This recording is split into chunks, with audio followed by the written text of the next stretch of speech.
Hey, We are back. Have you guys gotten any sleep? Barely. Why sleep when I all you slept can? like a baby. Why sleep? There's countless amounts of Leon Edwards interviews that we can listen to. We can listen to everybody talk about him. We can listen to reactions of Henry Cejudo saying "easy money" 2 minutes before, and then the crowd goes crazy. There's no room to sleep anymore. Nope. Every Dana White interview has to be watched immediately. He sounds like a humbled man. That Dana. Yeah. What? I'm saying he also is about to make a lot of money on what? He's never made on that trilogy. When do you think that'll even happen? And should it happen next? Is really a good question. Yeah. You think so? Just because of what he's done already. Like I was about to be announced the GOAT, basically. For sure. And I think he said they're looking at maybe March next year in at Wembley.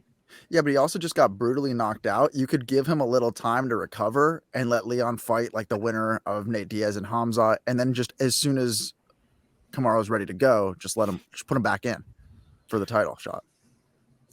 I mean, March it's pretty far away. Yeah, I think we should probably introduce our guest. Who's our guest? Our guest. Happy to be here. Just ignoring him. He doesn't really feel like a guest. He feels like the founder and chief. Yeah. He's like the chief and commander. I'm just an idea guy. Who do we got here, Sal? We got Mr. Abdias Garcia. Look at that. Yeah. Resident Fight fan. One Yes, and sir. only. Happy to be here, fellas. On a fighting chance, leaving no room for that romance. Oh, getting on the mics and making it dance. Oh, letting people know your stance on the fights that are to come. Got some large pants there to fill. Oof. Yeah, large pants. Large pants to go on some rants. Oh. Anyways, those raps are putting me in a trance. Oh, give me a chance. Wow, it's getting bad. Yeah. Do you guys know anybody named Lance by any chance? No, but I know a guy named Vance. Lance. I do know a person named Vance. Only one person. Yeah. Or you said? Did you say Lance or Vance? I said Lance. You don't know anybody named Vance. Vance, I do. I know someone named Vance. Not Lance. You know a guy named Vance, but no Lance. No. Vance. Right. But There's no chance you know a guy named Vance and not a guy named Lance. If you know Lance, you probably know Vance. Yeah, but I heard he had a run-in with some ants. Oh. All righty then. So yeah, what hell of a night last night, huh? I know. First of all, before we get to that title, there is so many things that happened before that main fight that are worth discussing. Yeah. Like, how about Jose Aldo not showing up? What the hell was that? What do you mean? He was like 12 for 12 on takedown defenses. Can't that win you a fight? He's using the Tyron Woodley technique. Just stop takedowns and you'll win. You know, for the whole week, I was like, Jose is going to literally win this fight. He's going to get the title shot in Rio. Yeah, he's going to win the belt and then retire. Like, that's what I really was starting to put into the universe. I don't think it got to him, but it got to other places possibly.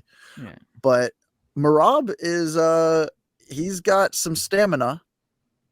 I will give him that. He's got a nice pace, and he's got a good training partner who's the belt holder. And it's just weird because like what will happen when that fight that fight's going to happen, but they're not going to ever do it. It's like Sean Strickland will never fight Marvin Vettori. Like Vicente Luque and Gilbert Burns will never fight each other. But those are obviously would be good fights, but it would be like if we, got into a ring together like us, we would probably throw pillow punches. Right. Yeah, I mean, from what I've heard, I've heard him say that like Merab could go to 25 or Aljo would go up to 45. Mm-hmm. But the general consensus seems like they would just figure out another way and not have to fight each other. They're just going to take some scissors to the belt and just like share it. Yeah, all right. Yeah. You take this belt holders. Yeah, like you have it this week, I'll have it the week after. Right. Yeah, I don't know. That's a tricky situation. And at the same time, it doesn't look like he's too close to a title shot after that. Dana doesn't seem too impressed after that. No, he was not. Well, No. how could you be after what Cheeto did last week? Yeah. I mean, come on. You could do that fight. What, Depending Merab on yeah. Merab and Cheeto as like a number one contender, title eliminator. Yeah, it's all dependent on what happens with Piotr Jan and Sean O'Malley. Because if Sean wins that by some freak chance, because that can happen based off of what we witnessed in the last minute of 25-minute fight last night, I really believe that he'll definitely get a title shot. So I think Off of one win. Sean O'Malley? Yeah. Sean O'Malley will definitely get the title if he beats Piotr Jan. Which is crazy because he's not ready for it.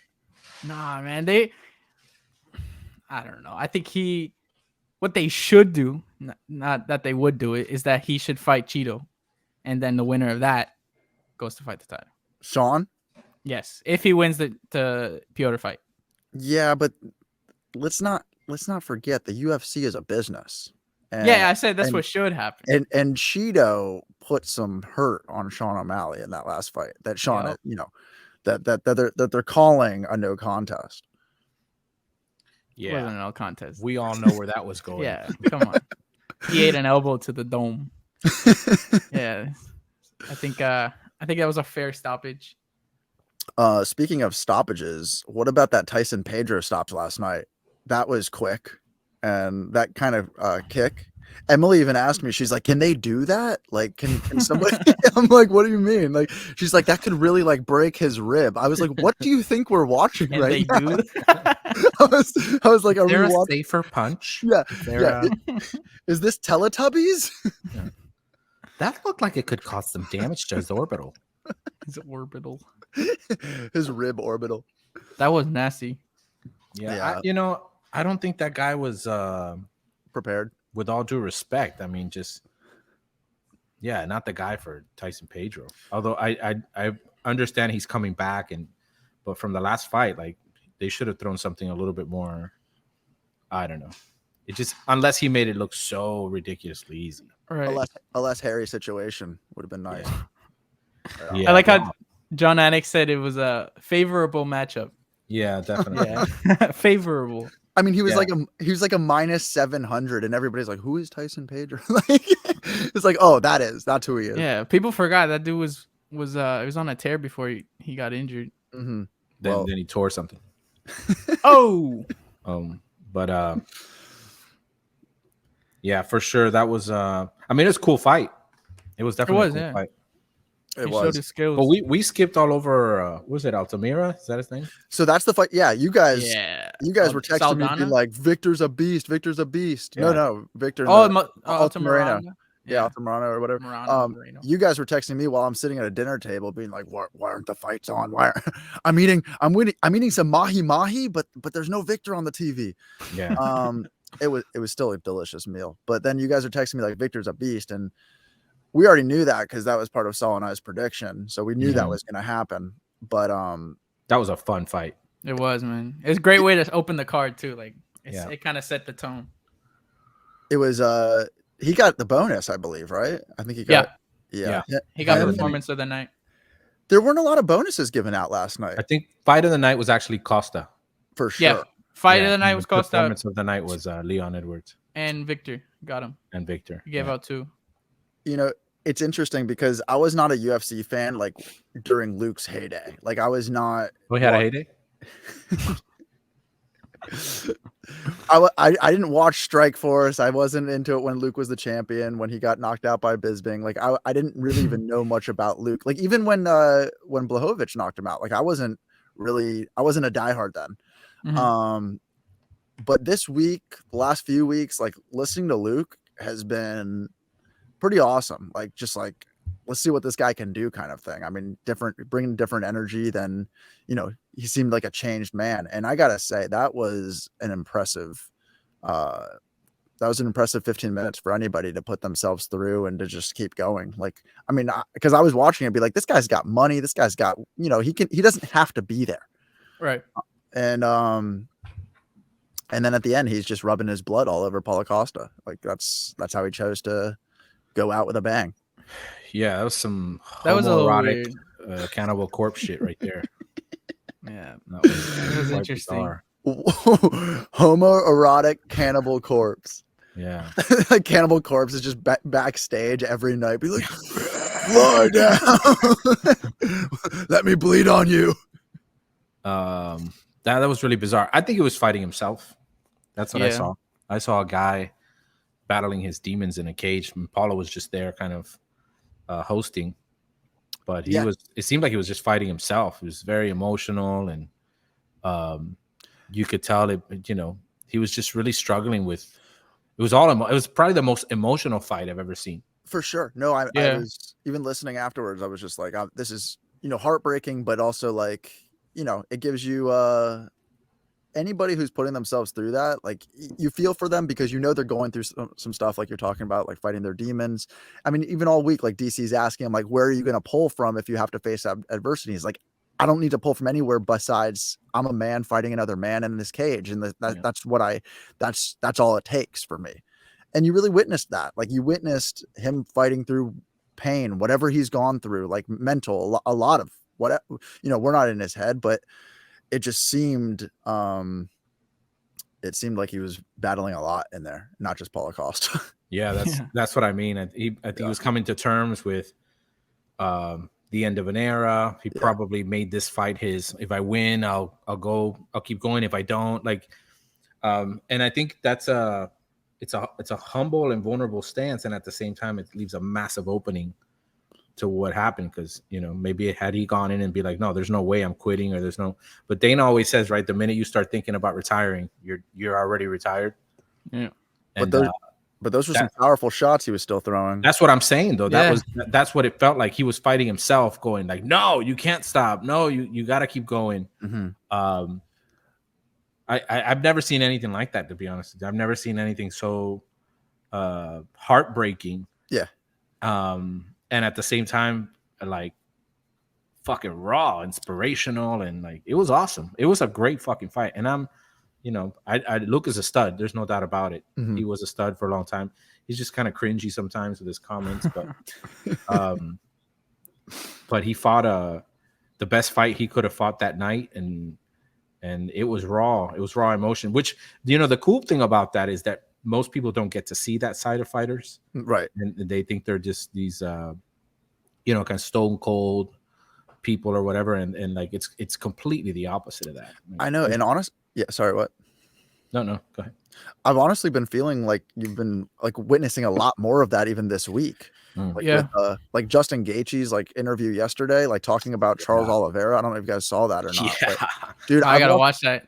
Oh, dude, it was great. I've watched it like 3 or 4 times. Like I'm like, you have to listen to this, because him talking about Charles hurting him. Yeah. And like he's like, I've never felt anything like this in the cage before. And he describes like the buzz of like getting hit, like your body goes into shock. And he's like, this literally felt like my tongue was on a very supercharged battery. Yeah. Like my body was like just went into like an electric shock. Yeah. Wow. And listening to him talk, I mean, you hear I mean, we all know who the champion is, and he broke Justin in that fight. Yeah. It and hearing Justin be so vulnerable about it is really it's like a privilege to be behind that like fourth wall and be able to be part of it and like just get to hear the truth. Right. It seems like something he would have said to his coach, but not to anybody else. Right. Like the John Jones confession about partying a week before. To have an excuse in case he lost, that was his go-to, and that took some balls to admit.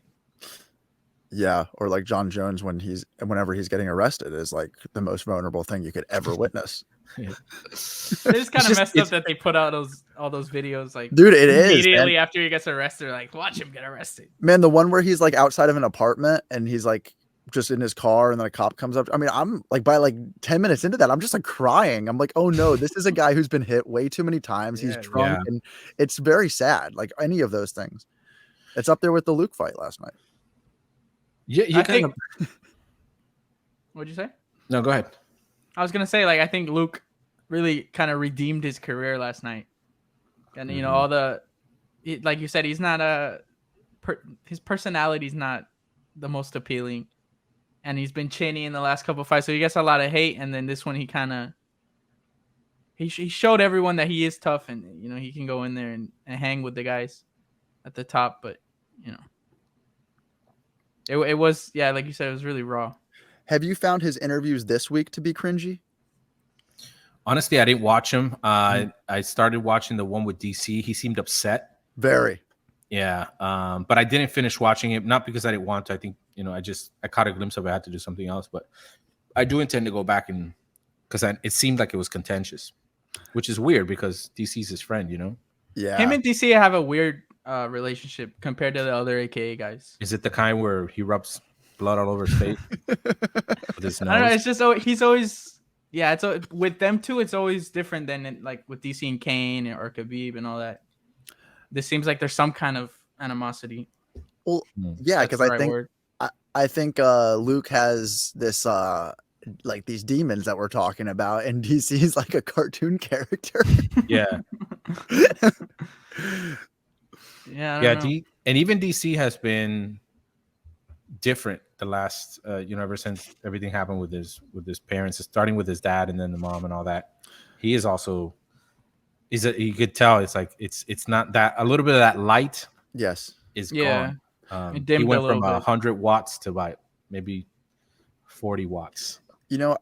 I'm sure that the internet has gotten to him. There's no way he's avoiding the comments. There's no way. I mean, the internet is a loud place, and they rip him a new one for his commentary. I mean, it's like, okay, last week, the Bisping and DC Energy together, they do not like each other. That's what I was telling Sal. That's what he was saying too. I said, that's not like friendly banter. There's some shit going on there, dude. That's some like post. Like that's like as soon as they turn off the mics, you can tell they're not going to say, "Hey, good night" or whatever. They're just going to walk away from each other. You can tell there's no respect especially from Bisping to DC. Yeah, I don't see. Well, I guess I do, because Bisping can be a dick when he wants to. Right, but I think he's got some very, like, I'm not going to say valid opinions, but they're strong opinions. Who, Bisping? Yeah, on DC. Yeah. Oh, I don't know any of them. Do you? No. Well, no. I'm saying, like, I just, in his gut, like my gut tells me that there's some, like, whether it's on the, calling what's happening before, like during a fight, and then something doesn't, like, he just wants him to do his job. Like, I don't think, like, calling like who scored which round. Like he thinks I think he thinks he's judging versus doing commentary. He does call him out a lot on stuff. He'll say he'll correct him right after. Mm-hmm. Who will correct who? Yeah. Bisping will correct DC. DC, yeah. DC. Yeah. DC does tend to steer a little, like he start getting emotional with which, I mean, I'm sure it's hard not to when you're watching those and you're doing that live. Huh? He's such a coach, Yeah. Different vibe. Like O'Day Osborne last week, he was definitely like, he's like, oh, he's winning the fight, and then he gets knocked out, which just sucks for DC, because he, like, if somebody's just watching that, they're like, well, what is DC talking about? But O'Day was winning the fight before that happened. Like, right. He's not wrong with a lot of the things he's saying, but I hear a lot of criticism on the Israel Adesanya Blachowicz fight. Like when you go back and watch that, all of the commentary is like very off on that, and that was bad. But what about Dean Thomas? What dude? Dean Thomas comes in yesterday with a confident analysis of like, hey, listen, he is broken. Whenever it's not looking at the coach, I know this thing. I know this is broken. That's it. And then that's all there is to it. And then everybody's like, all right, hey, you guys get the lights on the way out, okay? Make sure there's no popcorn on the floor when we leave. Like, you got an Uber? Can I drive you home? Yeah. Pa! Oh. You actually missed it. Yeah. He was we got up. He had literally just maybe turning off the lights 2 minutes before the knockout happened. Wait, you guys were? Yeah, I was turning off the lights in the kitchen. He looked at me and he's like, I'm never buying another Usman pay-per-view card again. This is it. It's like, I give up. And we were like, man. And then he gets up and he starts turning all the lights, and I'm still watching. And then boom. And he turns around like, what? And I was like, you just knocked him out. She knocked him out. So Abdias, you were walking away from the TV. You didn't see it in real time. No, I didn't. I literally Abdias, we have this in common. We have this in common. Yeah, no, I was turning off the lights in the kitchen as he was turning off the lights on Usman. I mean, think about the amount of people at the arena who were like walking back to their car to not get stuck in traffic. That's what Dana said. Like there was people walking out already for sure, and they missed the knockout, which is it fair. Was I mean, it looked like it was over. It did look like it was a bizarre night in the sense that I think the common theme was you were looking at fighters and going, why aren't they doing more? That's what I felt. And then of course you keep getting reminded of the altitude thing, and I'm sure that has a lot to do with it. Right. Yeah. You know, but it just seemed like Costa, I don't think really pulled the trigger hardcore. Mm-hmm. Aldo had no offense whatsoever. And Leon, you know, seemed sluggish, and even Kamaru did very well. There's no doubt about it, but it wasn't like super dominant. You know, the guy got taken. He got taken down. His back got taken, and then he started doing the Masvidal feet stomp thing on the. But now that being said, that was with high altitude and a kind of like a reduction in energy. Imagine that full energy. That would. I mean, holy crap. That's what I want to stadium. Yeah, I want to see Edwards and Usman again, but under better circumstances, because I think Usman had the advantage. He had trained high altitude for a long time before. Right. And that was a disadvantage for Leon. But I wonder what this is going to be like in London, if it's going to be like Amanda and Peña too, you know, where it's just undeniable. It's like, okay, you got one in, but right. This is also very different. This is different from that fight in that like the Juliana fight was kind of, the first fight was pretty back and forth. Yeah. Until she got her. But this one was pretty uneventful until the knockout. So I really can't tell how that second fight was. But that's what I'm saying. Like, I don't think so. I think he did a few things that were nobody had ever done to Usman. Well, yeah. Right. In the first round. But I mean, like, past that, it wasn't anything spectacular. The meat in the middle, restraining him. Yeah. Yeah, the second and third round, fourth rounds were, it was a lot of the same old Marty. Mm-hmm. Yeah. And Snoozman. Yeah. And that's why I made that comment. I'm like, man, fucking such a boring ass fighter, you know? Yeah. And then boom. Although the Masvidal knockout was spectacular. Yeah. That was phenomenal. It was beautiful. I think this just shows how good Leon is, that he's been doing that to all these guys, and then he gets to Leon, he's like, no, we're not standing.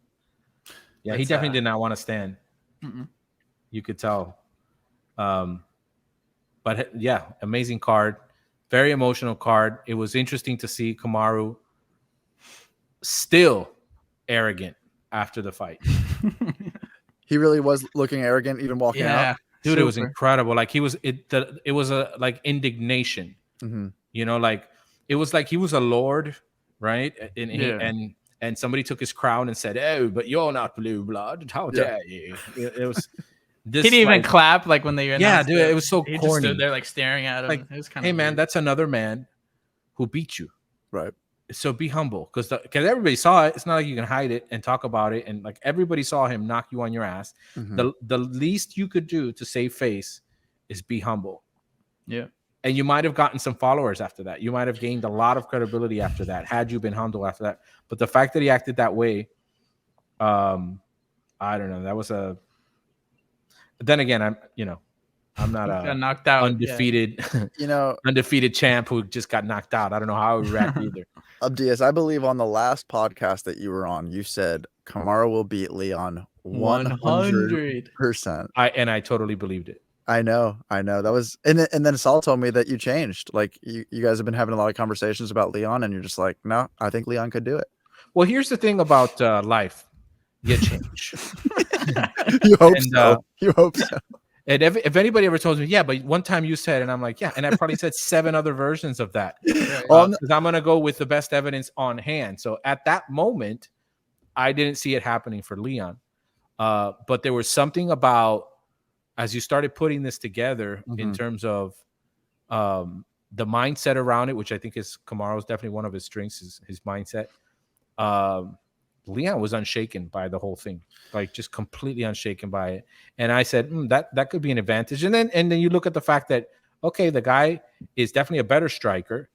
And so what I told Sal was, The reason I was 100% behind Usman is because I thought he would default to his strategy of defense in the foot stomp. Like, I just felt, okay, he's just going to take him over there and, you know, just eat up the clock, which he tried to do. But then at the very end, Leon was like, not going to have it.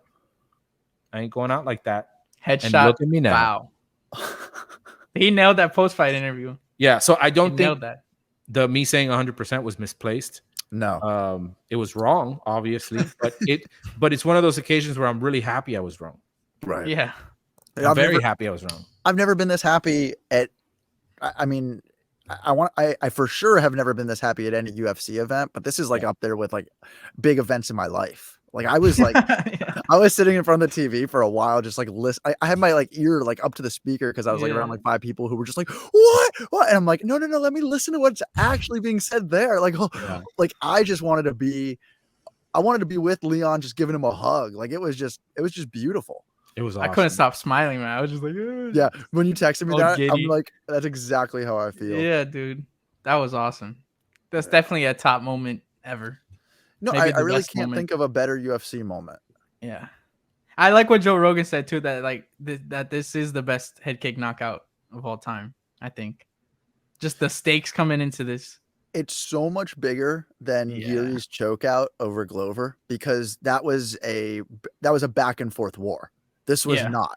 This was literally, I mean, everybody for 3 rounds was counting Leon out for this one. It was just like, oh, Kamaru's doing what he does. And then boom.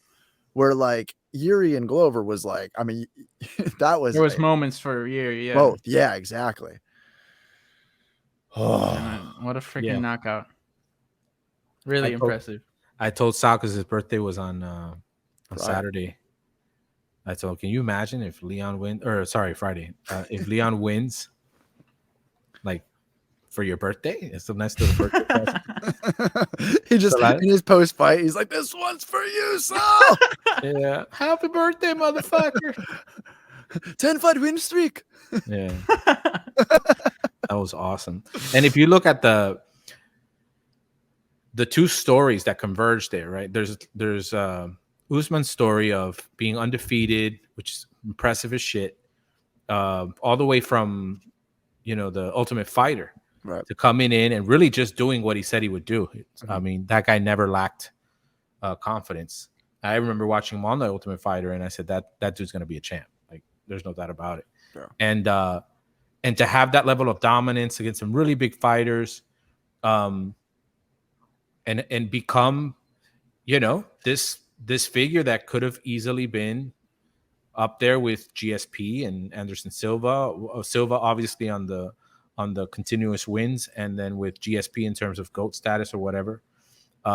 So his journey is one thing, but then you got this other guy on the other end, Leon Edwards, who's also coming up and is coming on a winning streak, but has way more adversity to deal with for sure than Kamaru. Kamaru was literally the champ all of the years that Leon was having to like wait, get thrown aside, taken for granted, dismissed, just the shit he had to put up with just to get to this moment. And then to finally, at the very last minute, when this guy was 100% confident that he was going to win the fight, he does the most critical mistake ever, which was to like, all right, I'll just coast.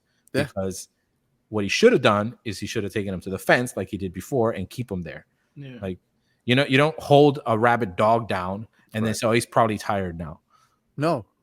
He's I'll just hang out with him. He's exhausted. Yeah. Oh, he won't bite anymore. I can pet him now. And so it's just interesting, the convergence of the two, because it felt like at that point, Kamaru felt entitled. Mm-hmm. And Leon was like, no, this is earned. And that was the exclamation point. I think that Leon earned the title last night. Like, really earned it. Not just that night, but in all the shit that he put up with, the story to get there, all of that, he earned the title that night. Like, he is a champion. And he's been disrespected for so long too. Oh, yeah, man. Like disrespect. I mean, every fighter just like counts him out. Like, as this guy who's just been, with the COVID times and like just not getting a fight, just over there. It's This was in me personally. I mean, I'm like, because a lot of people like you listen to Colby, and Colby's like, oh, how many people even like Leon Edwards? Like, what does he call him? Leon Scott. He doesn't even call him Leon Edwards. Like, there's all these like people who are just disrespecting him constantly, and Yeah. But this coming from Colby. right. How many people even like him? Are you talking to yourself or? But I really think that Ariel's been like one of the people like in Leon's corner, just being his champion for sure. a long time. Just you saw that clip, right? I think it was on, might have been Thursday or Friday. They're talking about that. He's like, "Yeah, I mean, I've been advocating for you for years." And Leon's like, "Yeah, man, I appreciate it. You've been pushing that I'm gonna be a champion." And the last thing he says, he's like, "I'll see you on Monday when you're champ, right?" He's like, 100%. And then see, he said 100%. Yeah, he knew it. So you remember last week I was telling you about the MMA Gurus channel? Mm-hmm. Dude, his reaction video in real time of Leon Edwards, because he's been predicting Leon for months. All right. His reaction video, it's a minute long. I was watching it on the drive home from Tampa today, just like pissing my pants laughing. It is one of the most beautiful minutes ever. Yeah. If you want, check it out. You should pull it up if you could. It is so funny and it's just a genuine I mean, this guy's, first of all, his predictions, not just predictions, but his knowledge of calling fights, everything is just very entertaining. And it's this moment, like a guru, like a guru, an MMA guru. Dude, his fans started trolling Sterling's channel because Sterling was talking about him in a video, and his fans are like, why are you doing this? Why are you talking about this guy? He was beaten. This guy used to fight, but then he was jumped by a gang, and now he lives in a wheelchair. And none of it's true. But like, huge cult following, and then Sterling started talking on his podcast, being like, "Oh man, I had no idea." Like it was true. They got him. This guy looks like Jambi from Pee Wee Herman. It looks like his head is stuck in a box. Let me see it. Can you guys hear it? KO'd Kamaru Usman with. No. Do the reaction. It's like a short at the end. Yeah. It's like it's like a live, not a reaction to the fight. It's his actual reaction as it's happening. There's a live stream for the 6 hours. Is that it? No. Just type in the MMA Guru's reaction to Leon Edwards' head kick. It's like a minute long. Oh, I think all over again. Yeah, you hear it? Just kick him with the foot, not the shin. Here you go. Head kick KO! Oh my god! Oh my god! He blows me out cold. Yes, yes! Praise the Lord! It's a beautiful day. It's a beautiful day. He's dead. The CEO of EPO's dead. Yes! How dare you disobey my picks? I told you he would find it. I told you. Yes! McGregor it out. He's dead. I'm so happy about this. Yes! Kill him! CEO of EPO, get out! You ain't here anymore, bitch! Your cage grabs, your injections, your stomach spot, your corrupt pharmacist as a dad. Get out! Damn! This fucking sport! My man Edwards! He's going for his throat. 10 fights in a row! That's 10 fights in a row! I believe I deserve to fight for the title. You've won the title, Edwards. Oh, that's 10 fights in a row. That's 10 fights in a row. He's won 10 of them. I believe I deserve to fight for the title. That's 10 fights in a row. Shut up, Schmo, you fucking dickhead. That's 10 fights in a row. The CEO of EPO's out. Easy! I fucking told you. I fucking told you Edwards would find a way. I need a long layoff. Oh my fucking god! I said he'd land the head kick and rock him and hurt him. I didn't say he'd KO him though. That's 10 fights in a row. When is it my turn to fight for the title? You can fight for the title all the time now, Edward. Because you're the fucking champion of the world, brother. That's 10 fights in a row. Wow. That's 10 fights in a row. Maybe I'll be able to fight for the title at middleweight. Fuck yes! Fuck yes! Get him out! I fucking love it. I'm so happy. I'm gonna come. I'm gonna come. Oh man, my favorite line is corrupt promises as a father. Is that what you said? Pharmacist, I think he said. Yeah, his dad is a pharmacist. Oh wow, corrupt pharmacist is the father. Yeah. That's why he went to jail, right? Yeah, that is your true. injections, your trap. Your stomach spots. Wow. Yeah. That's awesome. Yeah, he definitely has like a chip on his shoulder. Usman. Oh. You know? Yeah. Like you could feel that. And that's why I feel like his Achilles heel is his pride. If he can get rid of that, man, he's a dangerous motherfucker. And Leon doesn't have that. You know, Leon's just a really humble guy. Hardworking, you know. It's not about him. It's about who he represents. It's about where he comes from. I think he's very genuine when he says, like, this is so that other people can see it's possible. Like, from where I come from. By the way, he's from the Brummies. Yeah. Fucking Sabbath, baby. Let's go. He said the belt belongs to nobody. I loved that. I really did. His awesome. Speech was amazing. Oh, it's great, man. I think the greatest post-fight interview of all time. Yeah, that was pretty sick. Better than Nate the Train last week? Man. Yeah, man. I could not understand a word he said the whole time. Who, Nate or Leon? Nate. There was Okay. It sounded like gibberish. He was just screaming and like his accent's already really thick. That guy's awesome though. Like him on the MMA Hour the next week, talking about fighting in Russia and all this. He was great. He's a smooth dude. That was awesome. I gotta watch this guy's channel, MMA Guru. Yeah, me too. Abdias, He's a fucking Viking. I gotta tell you, it's the best. It is the best channel that you can get so much good content from. Because now, no, it really is though. He does great breakdowns of like individual rounds of. He's got 2 channels where he'll do like a play-by-play of everything. And for me, I get the most out of like information out of a fight of like what's actually happening listening to him break down fights. Wow. Yeah, it's really good. Well, there you have it. Well, he said he called the head kick, so I mean, I guess he knows what he's talking about. Yeah, even after a gang jumped him and he's in a wheelchair. You know, this might sound like not believable, like I'm making it up. Yeah. But I swear to you guys, 30 seconds before the knockout, I was thinking in my head, I was how sick would it be if he landed a head kick and knocked him out cold, like in the last 30 seconds? You should have tweeted it. That would be crazy. And then good point. Right? You should have tweeted it on Punch You Media. Tweeted it. And you would have been the predictor. I blew it. I would have been on the telecast. Yeah. Right before the fight started, there was like one of the things that popped up on the screen. Like a guy put $40,000 on Leon to win like 140,000, and somebody's just like, "Why would you ever do that?" And then a minute left, it's like, "That's why. That's why."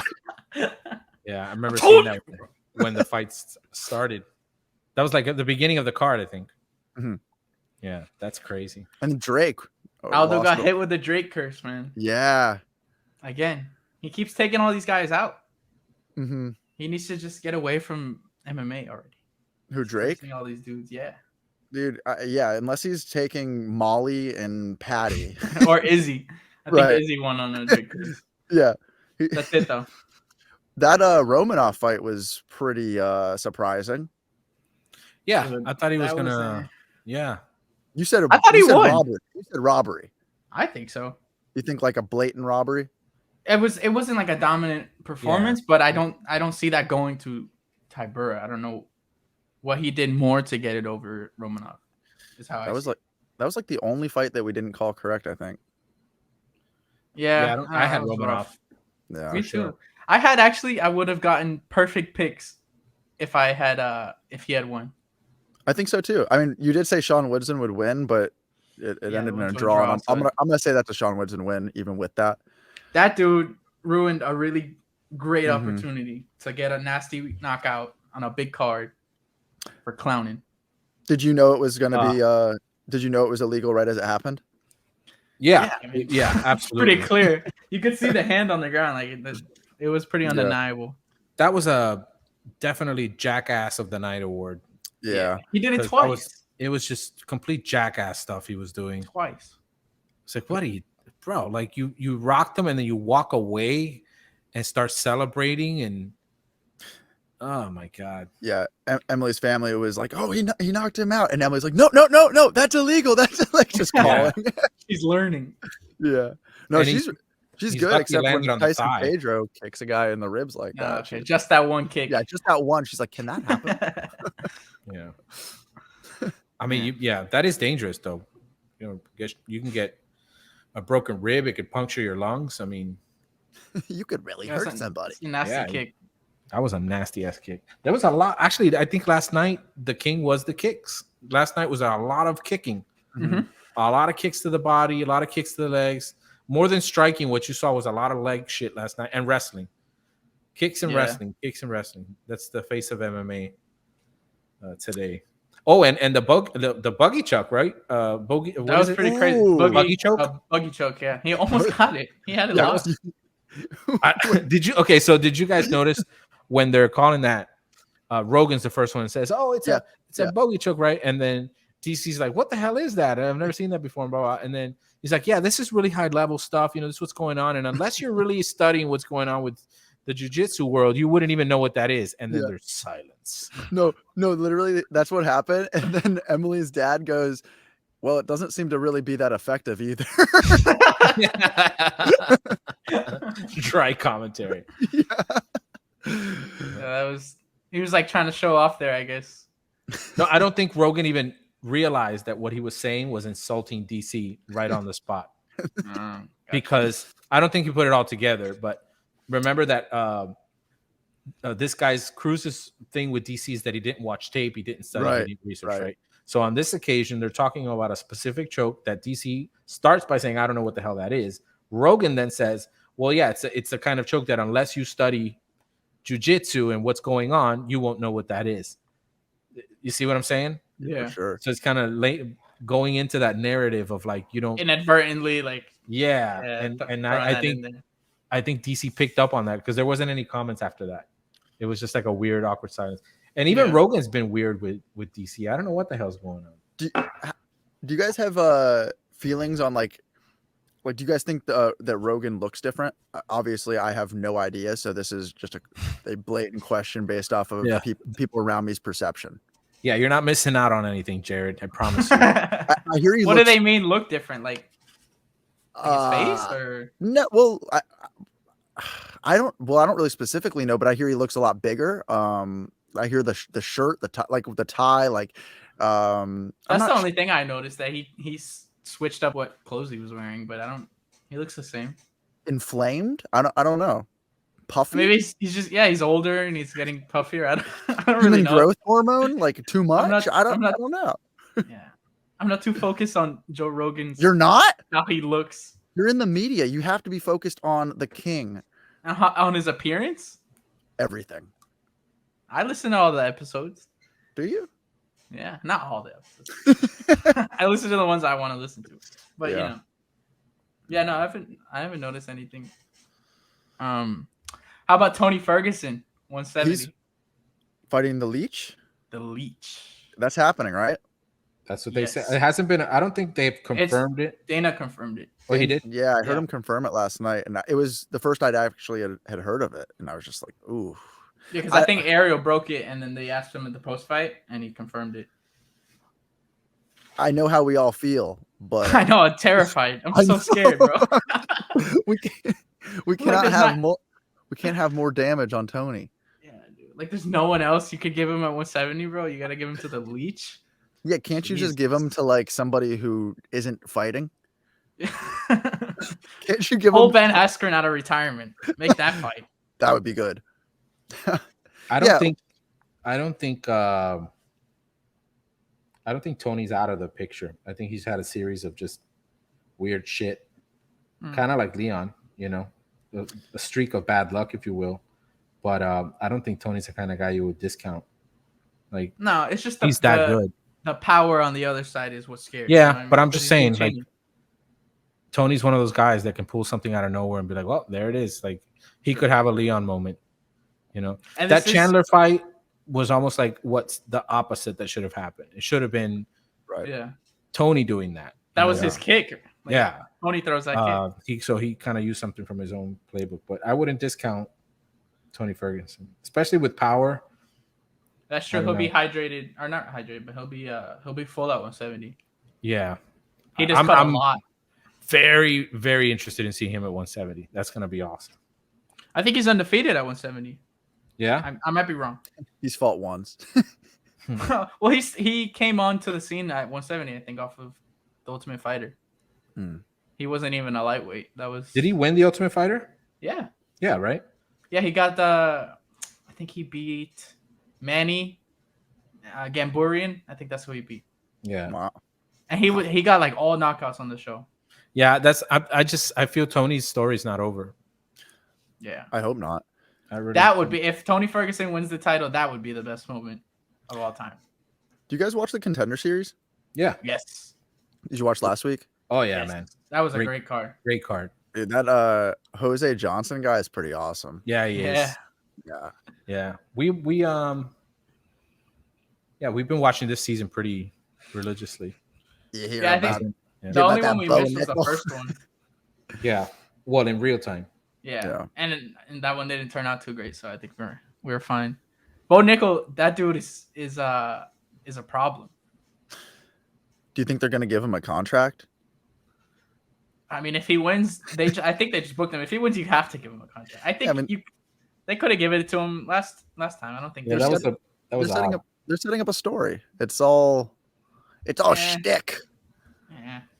That dude is like the most decorated college wrestler to come into the UFC. He could probably go through the top 10 like right now, and they know that. Like, I mean, not saying he could beat everybody in the top 10, but he could definitely get fights up there. What's his weight again? 185. 85. Oh, dude, that's the Hamzat killer. Right. Wait, but Hamzat's 170 for the most part. Hamzat said he can go to 185. He said that several times. No, I know, but I think they're trying to have him win the belt at 170 before. Yeah, he wants to do double champ. Hamzat, right? Yeah. And I think he will win 170. I don't think anybody's going to take him out. But I think then he's going to go to 185. I think this guy has a chance, Bo Nichols, to be the 185 champ. I think he definitely can beat Adesanya. That's if Adesanya beats Pereira. Yeah, which I think he will. Oh. What? Yeah. You switched it? You switched it. Damn. Wait a second. Last week you said. Yeah. You think he's going to dance around for 25 minutes? I really hope his defense is just incredible. Mm-hmm. He's not fighting the Adesanya he fought before. This guy's obviously gotten a lot better, and I don't know. I think he can pull it off. I really do. I think he can avoid him enough to maybe frustrate him, exhaust him, or whatever, and then catch him with something interesting. But we'll see. I mean, there's already one of these guys gone, of the arrogant crew. Nigeria. Yeah, Francis is not arrogant though. Francis I like Francis. But Usman and Izzy are both, that arrogance shit that's just hard to root for. It is, because honestly, it's hard to even tell if they believe it. I mean, I know Kamaru doesn't. I feel like Izzy doesn't either. What do you mean? Believe his character. I don't I don't know if when Kamaru is like looking at himself in the mirror, if it feels authentic. I feel like Izzy at this point is he's very wrapped into it and buys his character that he's put on. Like, because he's probably been I feel like Izzy's been this way since he was probably a kid, where I feel like Kamaru's developed this since he's been the title holder, because that's how he feels like he has to be. Yeah, that's like the nightmare persona kind of. Right, but Izzy's probably Izzy's probably always been like a cocky kid, like always like a into anime jokes, and like always like kind of have this like confidence and this swag or whatever. And like I just feel that Kamaru is developed that since like feeling like that's the role he has to be to get actual pay-per-view buys. I mean, in a sense, he kind of did. Because early on there was a lot to. There wasn't much to like. He still doesn't get the pay-per-view buys. I think I don't think it's an act. I think he just got more and more cocky as he started beating people, and he just developed a vocal confidence that he didn't have before. And when it was delivered, the reason it looks staged is because it's just not good. Right. You know, he's not good at it. He's not a charismatic guy. And so it comes across as inauthentic. But I think he really is trying to be witty and funny, and in his mind, he's killing it. It looks like he's more unaware of how bad he is at it than it's fake or disingenuous. I think he really means it. I think Kamaru really thinks he's funny. Yeah, there's a sense of healthy delusion going on there. I actually really like that analogy. But I don't think on Izzy's, and I agree with you 100%. I could see Izzy at 9 years old being the same way. For sure. Yeah. Analysis, not analogy. No, I really do agree with that. Spot on, Abdias. That's my take. That's my take. But yeah, it's gonna be now. Now we're gonna see what when it comes to stories in the UFC. You know, another very interesting, long played out story is John Jones. How does that end? Where does it go? And that's the next interesting, in my opinion. Yeah. The next very interesting. There's two very interesting stories: the John Jones and what's going to happen with Khamzat. Yeah. I'm trying to think. Or Oliveira Makhachev. Ooh. I see that. That's me like a. That's not even a thing, dude. I don't get why you're not excited for that one. Wait. It's not that I'm not excited, but he's gonna go through Islam, and that's the end of it. It's just check on a box. I don't see this guy doing anything to Oliveira at all. Like I can't say that confidently, man. I can. I love that you are. I'm with you 100% of this. Yes. I can't see how this is not just another checkbox. Just boom, for sure. Done. For sure. Done. Nobody is taking Oliveira out. Nobody. You don't think I love Charles Oliveira, but I don't think you don't think the wrestling could do something? Nope. No. You don't think? Nope. I'm with you. That would be awesome. I cannot wait. I think Islam is going to feel something Justin he's felt. never felt in his life before. Yes. He's about to walk into the Bronx, and it's a rude awakening. It's going to be and then I would love to see the fucking fight that everybody wants to see and should happen. Is Khabib come back and fight Oliveira, and then you're going to shut down that story. What? He'll never be able to lose the weight. Who? Yeah, Khabib? I can. Yeah, yeah, that's a different motivation. He's defending his brother. Like, you guys tell me if this is nuts or not. Okay, he beats Islam. That's a no-brainer. Khabib agrees to come back and fight. He beats Khabib, and then he says, "For shits and giggles, McGregor, come on." Just because they're all going to be money fights, but then the ultimate is the money fight. Because out of all the people that McGregor would like to fight, he would like to fight the guy that beat Khabib. That's true, and he's a striker kind of, so he could he has some kind now, of chance. The interesting piece in all of this is the Nate thing with Khamzat. I know it's a different division, but it also ties in because Nate is the one that beat Conor, took him off his streak, right? Mm-hmm. So what if Oliveira decides to go to 170? Mm-hmm. Oh man, he could do it. Well, where's Volkanovski fit in this? Because I think he wants that real bad too. That's not happening. Okay. You don't think he's going to 155? I think he wants to. I don't doubt that he wants to. And I think he will. I think he can. I don't think Dana's going to make it. I think he will. I think he will. Absolutely. Can you imagine Volkanovski at 155? Holy mother of pearl. The guy's been like 200 pounds before. It'll be easy. Yeah. He'll feel good. Yeah, man. He's gonna be more powerful. Well, I'm not saying like that the fight wouldn't be great or whatever. I'm just saying I don't think they would make that fight. Make what fight? I don't think they would make Volk and Charles at 55. I don't think it would line up right. I think these Yair and Josh are very fed up and they want to get their title shot. I think he's gonna end up just fighting at 45. Maybe that'll happen like later down the line. I don't see anybody touching Volkanovski at 145. Done. Do you guys know about Charles's vision? Yeah, he's basically blind. Like he has to stand right in front of you. Yeah, dude. He sees 3 people when he's in there. Yeah. Which, if you think about it, is it potentially an advantage. That's what I'm saying, man. He's got 3 angles. I'm not even fucking joking. That's like sparring 3 guys at the same time. Right? But they're all shadows. So he has a heightened sense of awareness because he has to, because he's not sure which one of those 3 is actually the real one that's coming at him. That's and like his pressure is basically built in. Like he has to pressure you. There's no stand and touch. Like I have to be right in front of you at all times. Right. I gotta be honest with you. Like what Jared was talking about, the interview with Gaethje. Yes. The way that Gaethje, and I have to preface by saying Gaethje probably one of the most violent people ever to hit that fucking arena or the ring. And for him to say that Oliveira took him to a place he had never been before with the striking. Right. That was, to me, that was like, oh, fuck. This and is that guy fucked Khabib. Yeah, dude. Yeah. And he didn't say that about Khabib. No.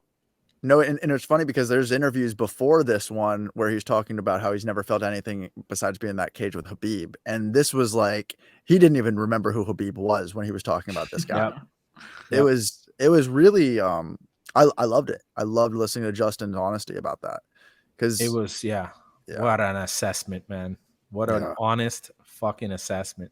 Because he basically, what he was saying at that point is, I would never be able to beat that guy. Right. Right. And you think he would retire? Gaethje? With that, or he's too much of a fighter to leave the game? It's an interesting thing, Sal, because he's like, when he talks about how he enjoys the fast pace of the sport, and he also enjoys the slow times where he's in this moment where people are talking about, hey, like calling him out from, a few places below him. And he's kind of, he's not in a training camp. He's just got his nose fixed. He's playing golf. Like he's done a lot, and he's taken a lot of damage in wars. Like you can definitely get a sense of this. And he's also very aware of that. Yeah. Cause I remember not too long ago, I think he said he had like 10 fights, and he's getting close.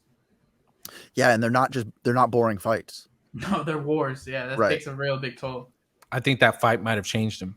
That's what I'm saying. Like, do you think he's obviously he's being very retrospective. Like he's acknowledging that it kind of changed him. He is. So he's not in denial or anything. Do you think that would lead to some kind of like, I've done what I can here?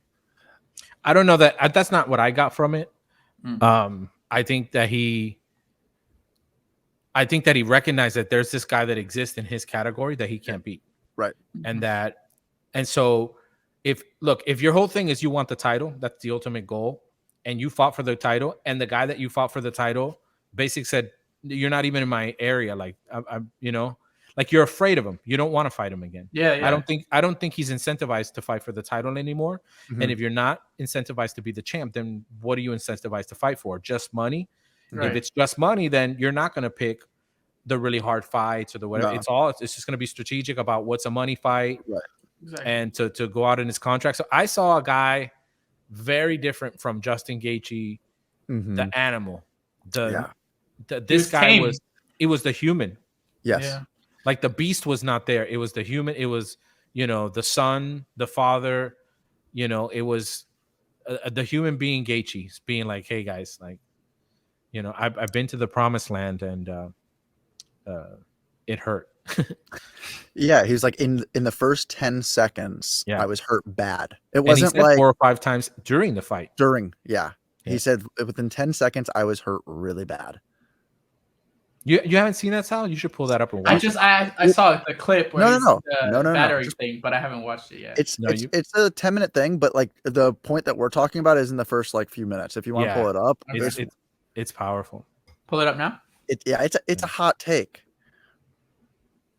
And I think there's a change in the guard in terms of the storyline. I think when McGregor started with the whole antagonist thing and all that stuff, there was something got dark in MMA, and then Izzy also played to that villain thing, and then all of a sudden it was like it was cool to be an asshole.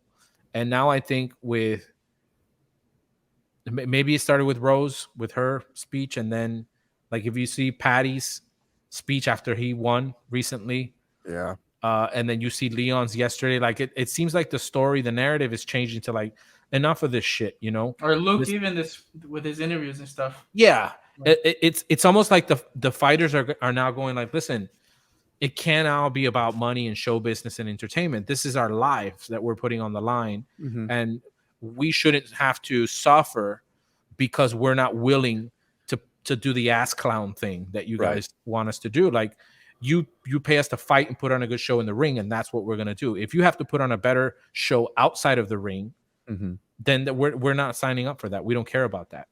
And I think the level of the fighters that are saying those things now, you can't ignore it. And the ones that were talking all that shit, you can, because they've been losing. Yeah. Or they haven't looked that spectacular. Does that make sense? It does make sense. And I feel like they probably feel like they have to put that act on to be able to be the most vicious, violent person in the ring. And then I think once they stop doing it, they're like, oh, this is actually less pressure, less stress to not have to do this and just put my skill set on. And we already know we're going to fight when we're in there. So why do we have to, do this up beforehand? Especially if it's unnatural. Yeah. You know, if it's unnatural, I think, as human beings, we could be on either side of that. We could absolutely be riding so high that we're full of ourselves and we have to create this persona where we're invincible and then we start shitting on people and doing that. Could easily happen. The ego's a motherfucker. And then there's the other side of it, which is who knows what you got going on in your life. This Leon, the most touchy moment was when he calls his mom and said, I told you. So it was a promise to his mom, in the same way, by the way, that Buster Douglas beat Mike Tyson, because just days before he fought Mike Tyson, he promised his mom that he would knock Tyson out. Right. And so passed, promise, right? Yeah, she passed. And so the promise to his mother was the bigger purpose that got it done. So I guess that's my point. I think the purpose behind the fighters is starting to shift from the entertainment bullshit to real life. And then the entertainment is the fight, not the pre-fight. It is the fight, and the fight, not only literally in the ring, but represented in the struggle. Like this is the fight of my life, both literally in my world and literally in the ring. Or does that make sense? Like it does. Materializes in the ring, and which makes for it like the ultimate fucking story. Like what happened last night was the Rocky story. Like what would the Rocky story be without all the trials and tribulations that he goes? I know it's fictitious, but nonetheless, you know what I mean. I think a fighter who's lost a parent is a scary fighter to fight. Yeah, dude. I really do. Like I'm a musician, so it doesn't make it as scary. But if I was in a ring, you don't want to fuck with that. Well, I mean, it's funny you mentioned music, because the elevation of meaning would happen in both instances. In the martial arts, they would come out through violence or whatever. But in the music, it would come out through darkness. For sure. Both dark, right? In a way, right? Both. Yeah. But I heard somebody say the other day that a lot of times when people think of darkness, they think they're buried, and when it really is, you're planted. Ooh. Right? That's heavy. Yeah, that really is. So those situations they will force you to grow. And that's what we're watching. We're watching these people grow in front of our eyes, and it's a magnificent thing. Even Tom Aspinall, what a fucking stud, the way he handled that shit. For real. I mean, because what's the alternative? If you're feeling that darkness and you're not growing, the alternative is you're dead. Misery. Yeah, it's misery for sure. You're walking dead. You're a fucking zombie. Yeah. And you could see that, like, you could just feel it in their, when they talk and their voice, and you can tell the guys that have like a really deep purpose behind it that has nothing to do with all that. This is about my family. This is about me. This is about life. This is not about. I understand it's entertainment to you guys, right? And so my responsibility is to go in the ring and put on a great show, but it's not my responsibility to act more pissed than I am, or to heighten my emotions to a state where I have to start to shit on my opponent and do all these disrespectful kinds of things that at the end of the day, it might get a rise out of people, but they're going to forget it in 5 minutes. It's not the legacy they want to leave behind. Yeah. Jared Gordon had an interview this week talking about that. He's saying like MMA has done nothing for him. It's like chasing this. The fighters chase the high, basically. Yeah. And he's at this point he's basically fighting just so he can have an opportunity to spread wealth and help and support his family. But it's like a vicious cycle being a fighter. Yeah. So you win and you feel on top of the world, and then the next day is like I gotta do it again. And then Well, it's crazy. There's actually a phenomenon with high performance people, high achievers, and they've done studies on this where if you derive your satisfaction from achievement, immediately after the achievement, you go right back to zero. Right. And so it is like I remember when I was recording, as soon as I finished an album, I was depressed. I was like, fuck. Because you're done. And so if like you called it chasing the high, which is a great analogy, it's an addiction to achievement. And then if you can't have achievement, you have no self-worth. And if you don't have self-worth, what am I here for? Which you saw in full swing with Rhonda. Yeah. That's what happened to Rhonda. Rhonda, her life was about achievement. All of a sudden she didn't have that. And she said it herself. I questioned who I even was. So it's a cautionary tale, which says, make sure that your obsession remains in the realm of getting better and not just being the best. I can think back to most feelings of accomplishments in my life, and there's always something really bad that happens immediately after it feels like it's over. Yeah. It's very true. Like everything you just said. I mean, I can go back to tours that I've been on. As soon as they end, I break my hand. Yeah. I can go back to actually, Abdias, when you and I reconnected after being out of touch for years, I was on Ali's boat. The Hakeems brought me on their boat in the Virgin Islands, and I had like the best, most resetting week of my life. Like it just felt like a mental reset that I truly needed at that moment. Of course, like it was also the best time ever because you're just, you're anchoring off of islands, just jumping into just having like the time of your life. I came home from that week and I told one of the guys I work out with, I go, I gained 25 pounds in 1 month just being a complete lazy shithead. Just eating Ben and Jerry's every night, just being like, why can't I be in the Virgin Islands all the time? Like that's like you said, if there isn't this constant, hey, this step leads to this step, like you need that feeling of, okay, like that's why small goals that lead to a big feeling. You can't just have one big goal that you're constantly working towards. It has to be little goals in between that. Yeah, for sure. I mean, it's funny because I had this whole thing the other day. I was outside just on my hammock doing my thinking time and connecting dots in my brain. And I was thinking about that. I was thinking about motivation and how, because I had somebody, a friend of mine that I hadn't seen for a while, tell me, hey, you still doing that motivational stuff? And I'm like, motivational stuff? I don't do motivational stuff. So I thought you were like a motivational guy. And I'm like, no, I'm not a motivational. And then I started thinking about that. I'm like, yeah, I could see where he says that because, as a coach, I do talk about things that are encouraging and growth mindset, etc. So anyways, point being that I started thinking about motivation and the difference between motivation and purpose. So motivation exists regardless of positive or negative. It's going to be there. So you were motivated to stay in the islands, right? Versus being motivated to go in the gym. You were motivated to eat Ben and Jerry versus not, eating healthy or whatever. Yeah. So both of those times, technically, you were motivated. So it's not about motivation. I crushed it in the gaining 25 pounds. Yeah, I was highly motivated. I achieved that very much. Now, so the interesting part about that is the purpose behind that.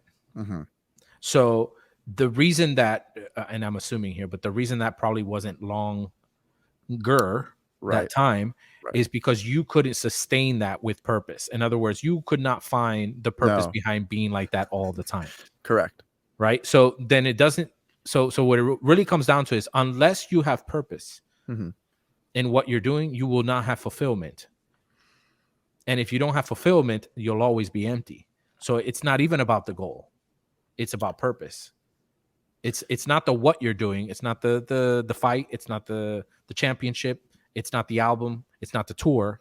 It's why is that even important to you in the first place? What does that mean to you? Right. And so if you're trying to find meaning through achievement, you'll find yourself on the other side of the mountain, going down every single time and going, oh shit, there's another mountain. Oh shit. But if your purpose was, I want to challenge myself to see how high I can go, great, here's another mountain.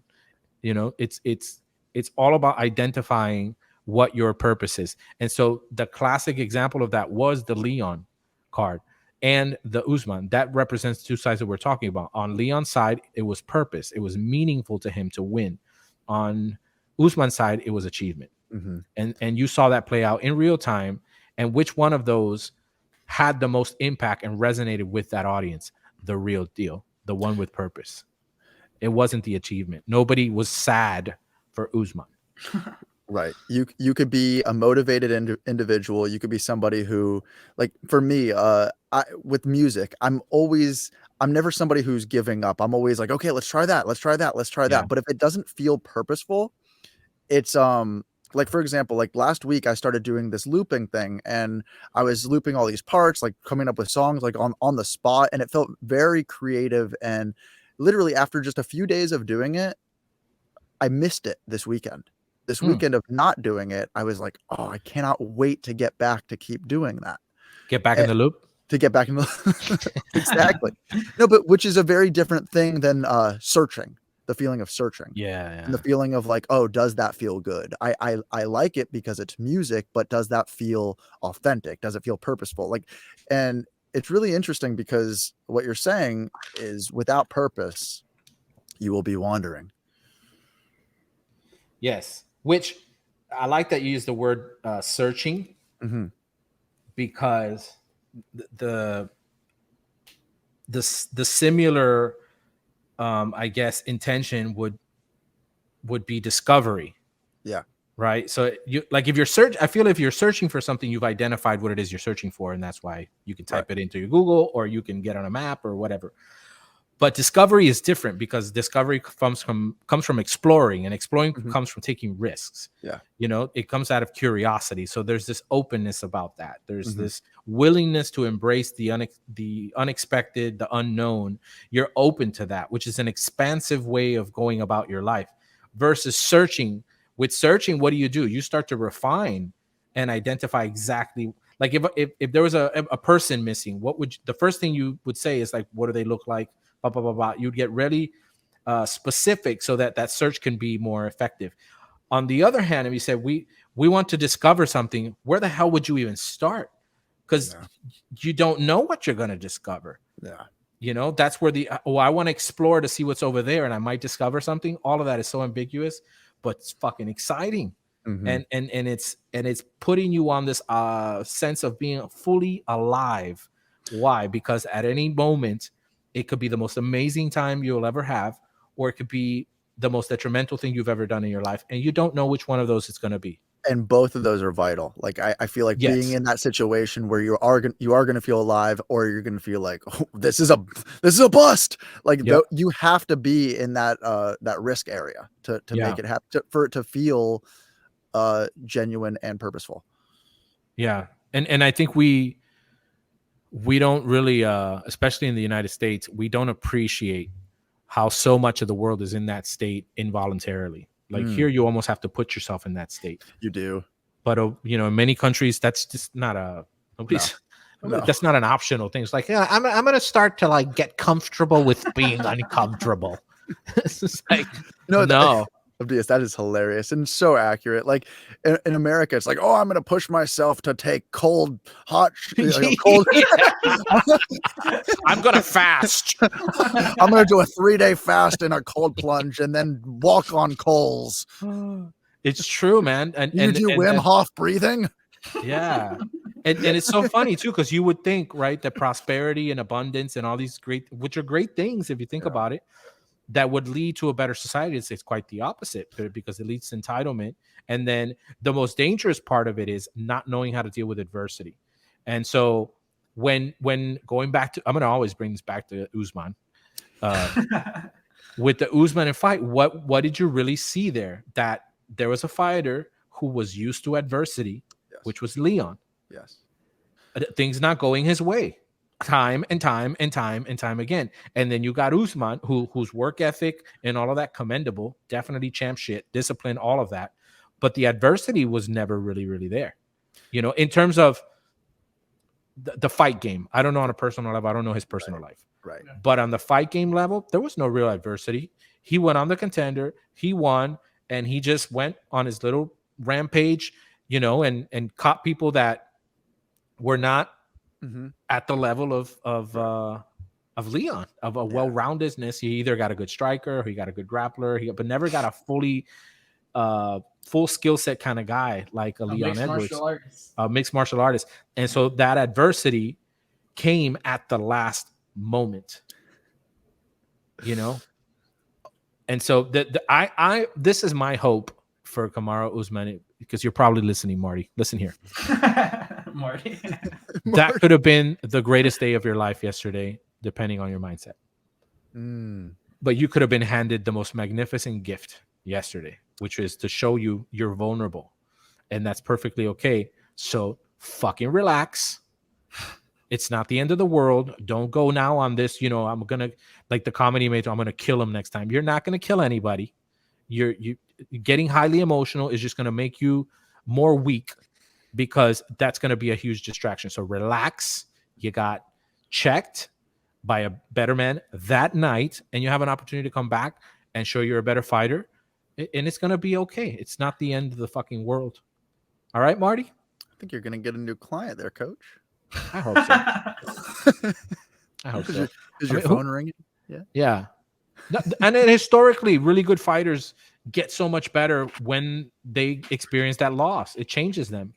Look at good old Charlie, man. Charlie Olives.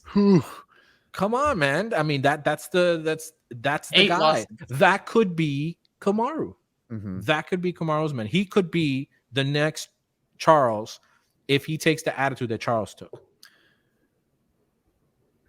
Emily said when he was sitting on the stool after the first round, he looked like he was just pouting, like a kid just like went and stole his lollipop. Marty did. Yeah. And I was just like, yes. Which is funny, because the comment of the night that I really think was that pivotal, and I even texted yesterday, was the pivotal moment in that fight, is when his coach in that last round says, right to him, stop feeling fucking sorry for yourself. Oh, when Leon's coach said that? Yeah. I loved that. Stop feeling sorry for yourself. There's a video, it's like a minute video on YouTube of all of the rounds, the corner of Leon. Okay. You want to pull that up? Wait, you never pulled up Justin. Yeah, it's true. I have it here. You guys were. Oh no, we weren't talking. Philosophical rant. Yeah, it was. I had to just let it ride. We were actually just buying time until you played Justin. Yeah, what was the purpose of that? Yeah, we were talking about purpose. Yeah, so I'll play that guy. Play that guy. Justin Gaethje. Fucking stud, man. For real. Justin, it's been a minute since we've seen you. I think the last time we spoke to you was on the red carpet for the UFC Hall of Fame. So how's life been without a fight booked for you so far? You know, there's it's really fast and then really slow. I really enjoy both parts of this game. I got my nose fixed about 5 weeks ago.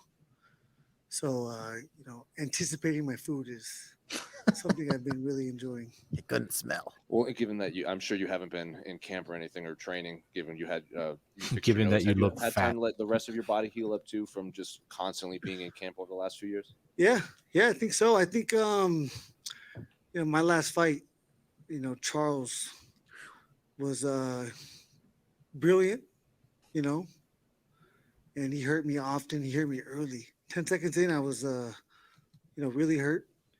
And probably 4 times after that, I felt something I've never felt in a cage. So, you know, it was just one of those fights where, you know, it was against adversity the whole time.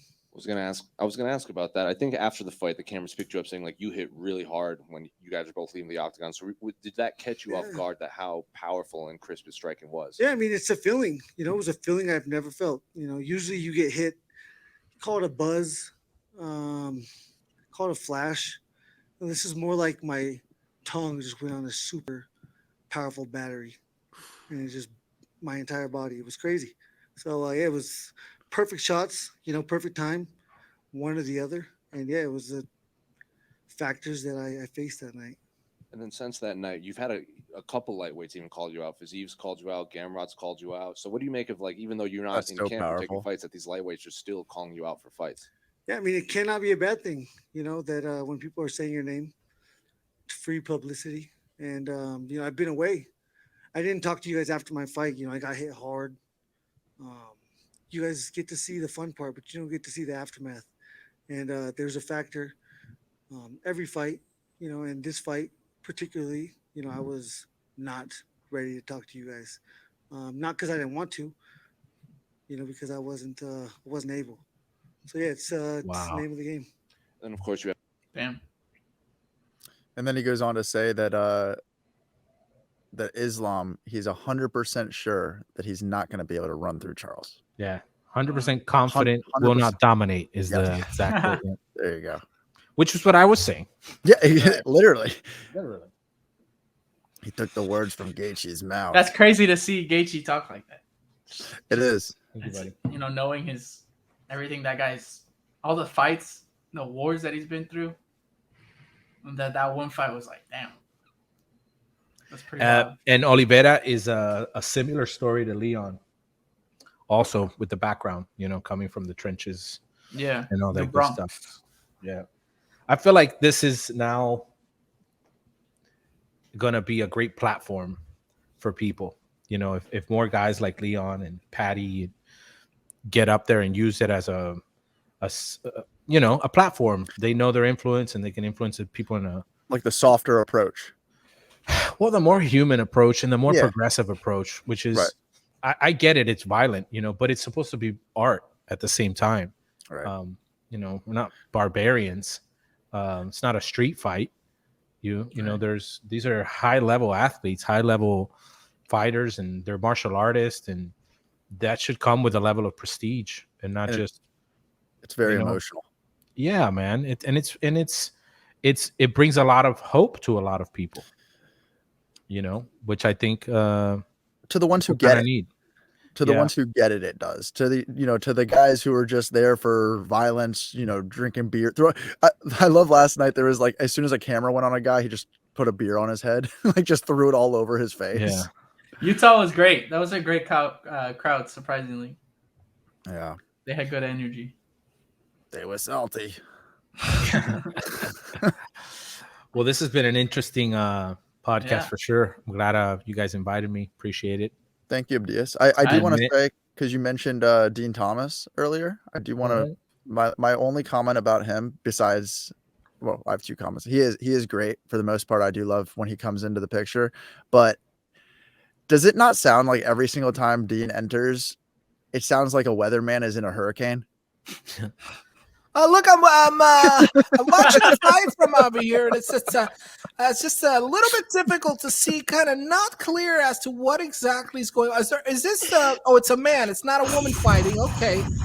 Here's based on my loose predictions here, because frankly I wasn't even watching the fight. You guys got me halfway through a Big Mac. What I think is going to happen here is, yeah, this person's going to. I'm sorry, what? Oh, that's soccer. Okay. Yeah, that's how I feel. And then what's this dude's name? The other announcer in the post show. You know who I'm talking about, right? Yeah. He's newer, right? No.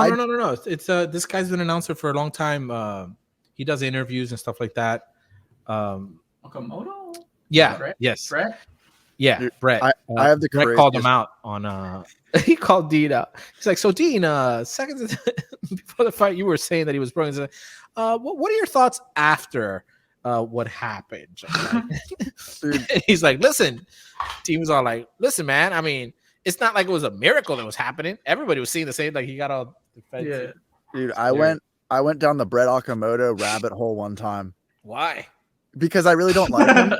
Yeah, Because I really don't like him, so I had to go down the rabbit hole. Like I had to learn about where he came from, like who his dad was, because I was like, "There's no way this guy just got his job." Yeah. And it's then a I weird reporter. he's awful. And then I just started making jokes. I was like, "Man, this is the kind of guy who's just having like, if his wife ever wants to have sex with him, he still wears his business socks while he's doing it." Like, that's just how I feel about him. It's not a good thing for him to take Ariel's job. And Mark Gramundi or the other guy, the ESPN reporters are not my cup of tea. Yeah. Yeah, definitely. He didn't fill. I mean, no one can fill Ariel's shoes. I don't think.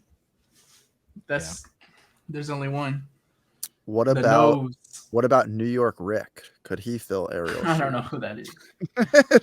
Is that the guy with the pink jacket? That's the guy. No, that's the guy on Ariel's show with him. That they're always the MMA hour. Like it's like I don't know. He brings too many of the guys behind the scenes on it at this point. Well, I guess they're like they've been with him for a while, so he's like his rap pack. Yeah. Before we finish this, I do have to say next weekend there is no fights. What? We're fightless next weekend. What? Yeah. Well, what's the point of waking up then? I know. The next one is September 3rd, Cyril Gane in Tuivasa in Paris. And then September 10th is Tony Ferguson at 170. I know. Wow. Yeah, so he's taking this on. Is it like did he know? I'm guessing 3-week notice. What time is the card in Petty? 3 p.m. The main card is 3 p.m. Is it? Yeah. Interesting. Prelims start at Yep, that's right. 12 p.m. prelims. And 2 p.m. card, I believe, main card for Oliveira versus Islam. Yes. 2 p.m. Which is going to be a great time. I don't mind the early cards, to be honest with you. When is the Oliveira fight? It is October 22nd. It is the day before my wedding, the day after my birthday. So look at that. I hope we are watching together. Yeah. Bro, where are you watching that, or where are we watching that? Because we'll be in Orlando. In my house. All right. Fantastic. And if all systems go, we're going to be on stage together the night before. Yeah, I was gonna inquire about that. I'm sure you have other friends going up and playing too. Yeah. So it'll be like a jam night. It'll be a big jam night. That's awesome, man. Yeah, but would love for us to be a big part of that together. Yeah, dude, it'll be my first time in a bar in quite some time. I think 3 years. At least. Yeah. Yeah. Pre-pandy. Yeah, pre-pandy. We'll give you a gummy. Yeah. I haven't had a drink since July of last year. That's like a long time. It is a very long time. Yeah. That's almost as long as Luke Rockhold's been. Oof. Yeah. Oof. Hey, good for Luke Rockhold. What? Good for Luke Rockhold. Yeah, for sure. But we will be. So that's Friday night. Friday night, you got the Haven rented out. Perfect. Saturday, we're gonna be watching the fights. Who's going on Friday night? Anybody else that I know, musician wise? Not that I know. Oh, okay. Me. I thought you were bringing in the Coble or something. No. No. There will only be one virtuoso on the guitar this evening. That is me. No. I mean, anybody who wants to come can come. But you should invite Bobby and Mike Walker, and then you'll have that, like Joe Satriani did with Steve Vai. Yeah, it'll be G3. Yeah. This is J3. J3, yeah. That would be awesome. And I'll just go in the back.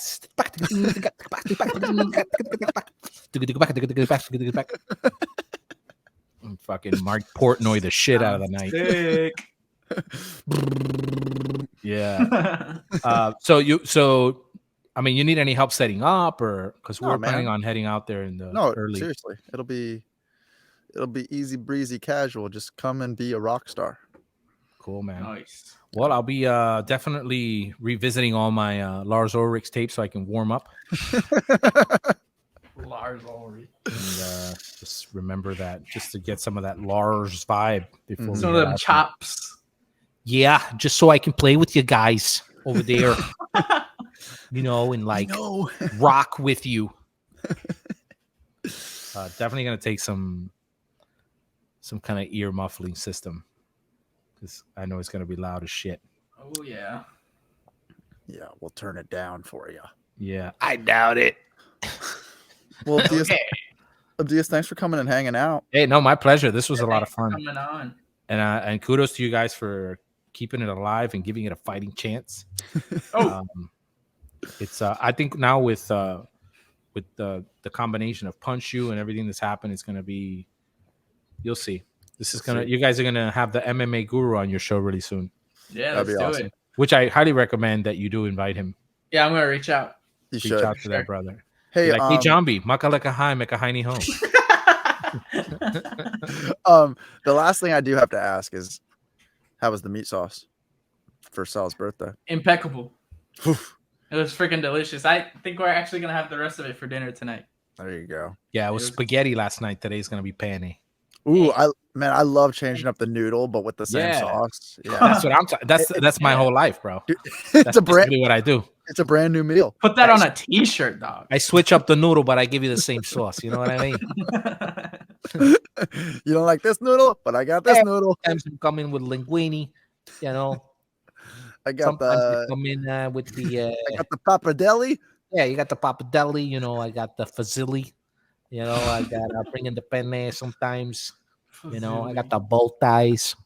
All I heard was you got the fresh basil. I got the yeah. Dude, my basil is out of control. It is like you cut it and it immediately no. You're like the whole house. Is it growing next to your hammock and you're talking to it and motivating it? I do talk to it and it is next to my hammock, but I don't motivate it. Ooh. I just make sure they're happy. Yeah. Happy plants. But yeah, man. You know what? When we go, I'm gonna bring you a nice fresh Ziploc full of basil. Thanks, man. And who knows? Maybe we'll do a little quick one to Publix, and I'll make you some meat sauce. Oh, eh? I'm always game for some meat sauce. Little Friday night meat sauce. Yeah. Or for the fight night. Yeah. You down for that? Is Emily down for that? Oh yeah, I think yeah, man. We're having somebody cook. Hey, she whipped up a mean dinner last night for her dad's birthday. It was a Hawaiian teriyaki mahi Holy shit. with some rice and some stir fried broccoli and peppers and onions, and there was even some shish kebabs of chicken with yeah, it was sounds delicious. I do 95% of the cooking in this house. She even came home one time from school last week. It was so funny because it was like her first day of like meet the teacher, and she just comes in. She's like, "Where's my meal?" I'm like, "Oh." But no, it's funny because she's only cooked for me like probably like 5 or 6 times, and every single one I'm like, because I'm always like, "Get out of my kitchen," and it's funny because she crushes it. She made me. I was sick like about a month ago. She made me like a healthy orange chicken. Like it wasn't like a deep fried thing, but it still had that like that tang. And she got that tang on that chicken. You guys remember that drink, Tang? Yeah, dude, it's gross. My mom used to buy that. I don't. Tang.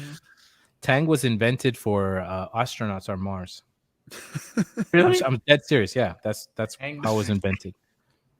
Really? Tang, yep, it was made for astronauts, and then it became a popular drink. And then they realized that space was fake. So gross, dude. My mom used to buy that shit.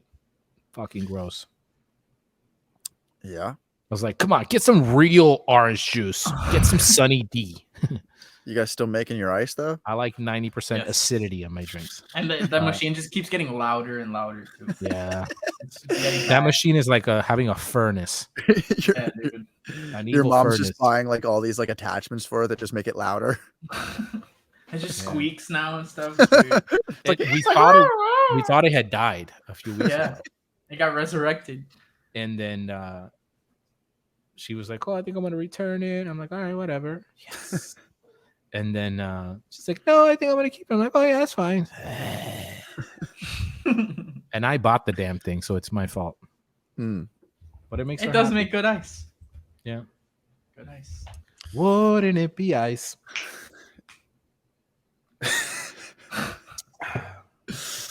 All right, All my right, friends. boys. I'm gonna tap out. Yeah. Thank you guys. This has been fun. And Yes, until sir. next time. Yes, sir. You-